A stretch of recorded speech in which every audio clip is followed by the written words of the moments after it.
यह करीब 11 वर्ष पहले की बात है। मेरी अलीगढ़ में पोस्टिंग थी। बुलंदशहर जो मेरा निवास है, मैं हमेशा करीब करीब हर हफ्ते वापस आ जाता। दूरी भी बहुत कम है, 17 किलोमीटर है अलीगढ़ से बुलंदशहर। वो दिन शाम के 8 बजे करीब जब मैं रास्ते में काले आम के चौराहे से गुजर रहा था, तो चौधरी साहब का जन्मदिवस मनाया जा रहा था। 3 जगह अलग अलग कवि मुशायरे और कवि सम्मेलन के आयोजन रखे गए थे। एक जगह मुशायरा था और 2 जगह कवि सम्मेलन।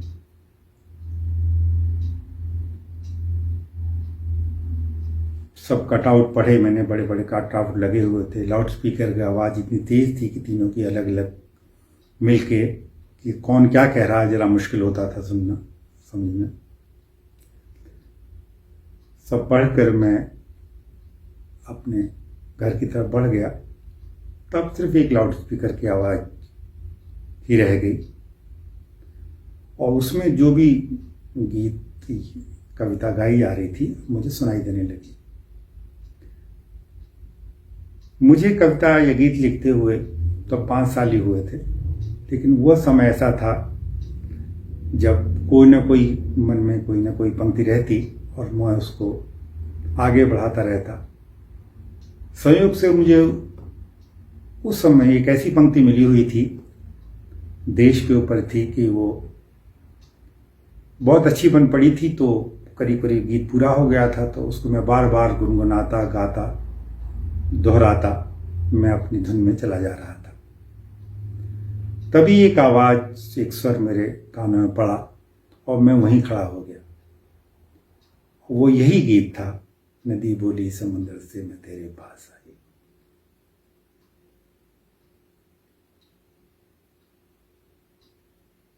मैं जब तक ये गीत पूरा नहीं हो गया, बीच में व्यवधान भी आया। आदरणीय हररूप पवार जी बोले कि कुंवर बेचैन जी कवियों के भी कवि हैं, इनको सुन लीजिएगा फिर आराम से घर चले जाइएगा। तो मुझे ये भी पता चल गया कि ये गीत आदरणीय कुंवर बेचैन जी का है और वो गा रहे हैं सब। मैं उनकी जो पंक्ति आखिरी हैं मैं आपको सुनाता हूँ।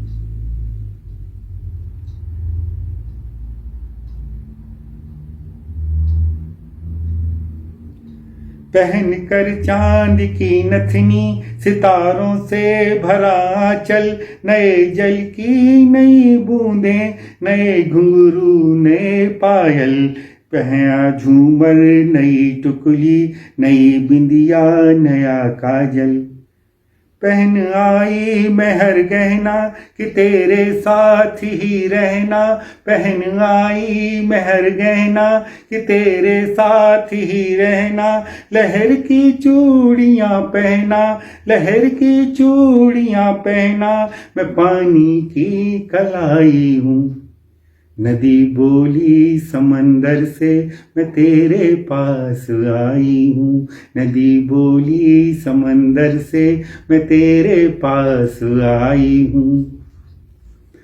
इसको गाता हुआ मैं घर पहुंच गया, रात भर गुनगुनाया। दूसरे दिन मेरे स्वर्गीय छोटे भाई सुजय का दोस्त दुष्यंत घर आए। मैंने उनसे कहा कि भाई मैं उनका ये गीत नदी बोली समुंदर से सुना, तो बोले ठीक है भाई साहब, मैं सीडी ला दूंगा। सीडी भी उपलब्ध हो गई। कितनी बार मैंने उस सीडी को सुना। फिर मैं सिडनी आ गया। रेखा राजवंशी जी ने प्रोग्राम रखा कि कुंवर बेचैन जी आ रहे हैं। मेरी आंखों का तभी ऑपरेशन हुआ था, तो आंखें दर्द कर रही थी, लेकिन मुझे लगा कि ना, ऐसा सुनहरा अवसर मैं नहीं जाने दूंगा। मैं गया पहली बार। उनके पुत्र वधू भावना और उनके पुत्र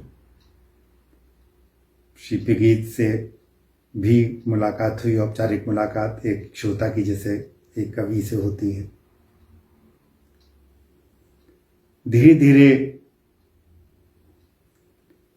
कई जगह कई बार प्रगीत और भावना मुझे मिले। पता नहीं मेरे मन में क्यों है कि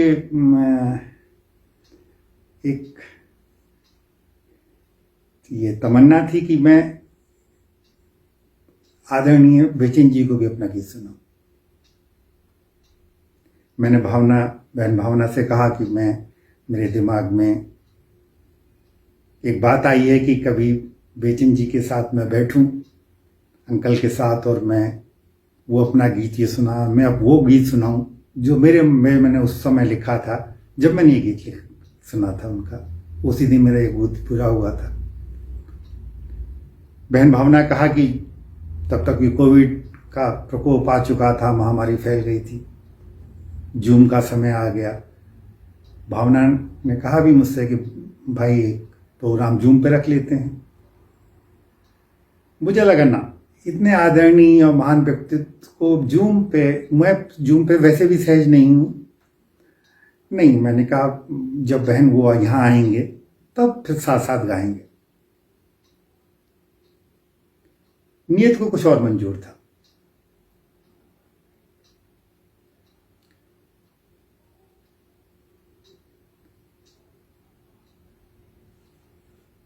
धीरे धीरे रोज फेसबुक पे समाचारों में दुख भरी घटनाएं, दुख भरी बातें सुनता पढ़ता। 29 अप्रैल का दिन मैं कभी नहीं भूलूंगा। फेसबुक पे पढ़ा कि आदरणीय बेचैन जी नहीं रहे। 1.5 घंटे बाद मुझे पता चला कि मेरी एकमात्र साड़ू, जो मुझे मेरे लिए बड़े भाई की तरह थे, मुझे छोटे भाई की तरह प्यार करते थे, वो नहीं रहे। फिर मेरे बहनोई राकेश सिंह की बहन सुषमा सिंह, जो बड़ी थी मुझसे, वे नहीं रही। तो एक दिन में 3 लोगों का जाना मेरे लिए, जो अपने थे, मेरे लिए बहुत असहनीय था। हम अमृत नहीं हैं, मृत हैं, मैं भी जानता हूं, हम सब जानते हैं, पर कुछ न कुछ ऐसा जरूर है जो हमें दूसरों के मन में जलाए रखता है। हमारे शब्द, हमारा व्यवहार, हमारी कला, हमारा संगीत। आदरणीय बेचैन जी को बहुत दिनों तक याद रखा जाएगा, क्योंकि बहुत कम लोग ऐसे होते हैं कि उनकी हर बात में मिठास होती है, बातों में, शब्दों में, कविताओं में, रचनाओं में। वो मिठास, वो सुगंध बहुत दिनों तक और दूर दूर तक फैलती है। आदरणीय बेचैन जी को मेरे जैसे सुनने वाले, मेरे जैसे पढ़ने वाले कभी नहीं भूलेंगे। नदी बोली समंदर से, मैं तेरे पास आई हूं। एक नदी जो समुद्र में जा मिली। नमस्कार।